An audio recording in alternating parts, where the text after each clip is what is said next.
Please हमारे channel को like and subscribe करें और भी वीडियो देखने के लिए बेल आइकन जरूर दबाएं और नोटिफिकेशन ऑन करें ताकि हमारी वीडियो आपको सबसे पहले मिल पाए। कहानी एक छोटे से गांव शिवपुर की है जो हरे भरे खेतों और शांत वातावरण के लिए जाना जाता था।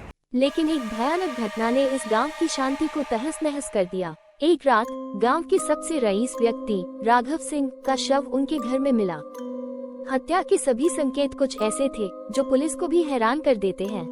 हर सबूत एक नई उलझन पैदा करता है और हर मोड़ पर एक नया रहस्य सामने आता है। राघव सिंह जो एक अमीर जमींदार थे, उनकी हत्या उनके ही घर में हुई। हत्या की रात राघव अपने आलीशान घर में अकेले थे। पुलिस जब मौके पर पहुंचती है तो दरवाजे अंदर से बंद थे, खिड़कियां सील थी और किसी के अंदर आने का कोई निशान नहीं था।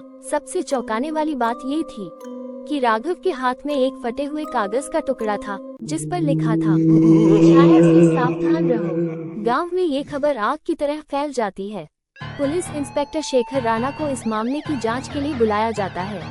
शेखर एक कड़क और निडर पुलिस अधिकारी हैं, जो अपने अनोखे तरीकों से मामले को सुलझाने के लिए जाने जाते हैं। शेखर जब घटनास्थल पर पहुंचते हैं तो उन्हें एक चीज अजीब लगती है। मुझे पता नहीं क्यों राघव का चेहरा बहुत अजीब सा डरा हुआ लग रहा है।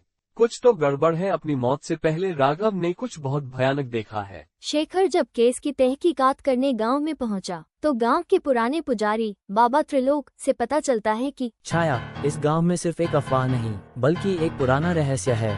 कई साल पहले गांव के कुछ लोग अचानक गायब हो गए थे और उनका नाम लेने वाले भी धीरे धीरे खत्म हो जाते हैं। गांव वाले मानते हैं यह एक श्राप है जिसे छाया नामक एक रहस्यमयी ताकत लाती है।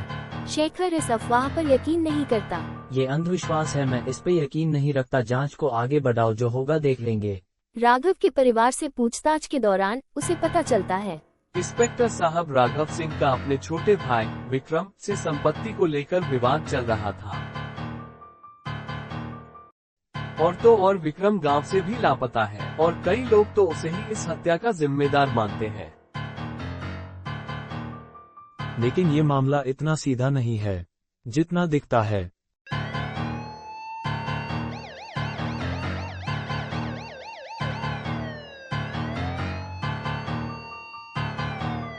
सुन इधर आ।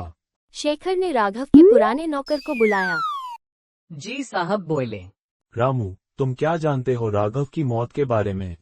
रामू से एक चौंकाने वाली जानकारी मिलती है। रामू बताता है, सर, हत्या से एक दिन पहले राघव साहब को किसी अजनबी का फोन आया था। फोन करने वाले ने राघव साहब को किसी पुराने राज का खुलासा करने की धमकी दी थी जो उनकी मौत का कारण हो सकता है।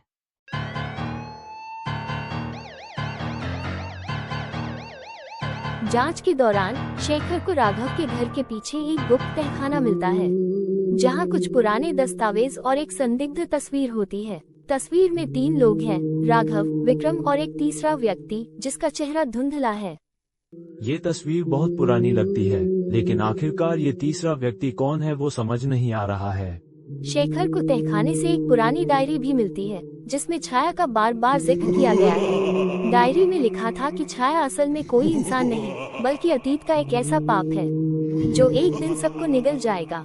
शेखर को धीरे धीरे ये यकीन होने लगता है ये मामला सिर्फ संपत्ति के विवाद का नहीं बल्कि किसी बड़े राज का है जो राघव की मौत से जुड़ा है। अब तो इसका पता लगाना ही पड़ेगा। राघव की जांच के आखिरी चरण में शेखर को ये पता चलता है कि तीसरा व्यक्ति जो तस्वीर में था असल में राघव और विक्रम का सबसे अच्छा दोस्त था, आकाश। इतने में शेखर का खबरी वहाँ पर आता है। बोल बे राजा, खबरी क्या खबर लाया है? साहब, कई साल पहले राघव, विक्रम और आकाश ने मिलकर एक काला धंधा शुरू किया था। उन्होंने गांव के भोले भाले लोगों को धोखा देकर उनकी जमीनें हड़प ली थी।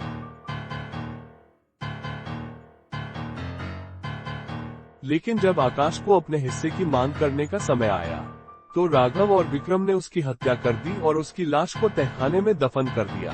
लेकिन आकाश की आत्मा चैन से नहीं सोई। वो छाया के रूप में लौट आई थी और उसने राघव की हत्या की। राघव को मरने से पहले आकाश की छाया दिखी थी जिसने उसे भयभीत कर दिया था। शेखर जब इन सब बातों को जोड़कर विक्रम को ढूंढने निकलता है तो उसे विक्रम उसी तहखाने में घायल अवस्था में मिलता है।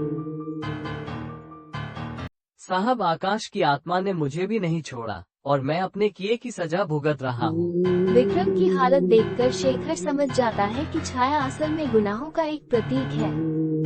लेकिन सबसे चौंकाने वाली बात ये होती है कि जब शेखर तहखाने से बाहर आता है तो उसे अपने पीछे किसी की छाया दिखती है।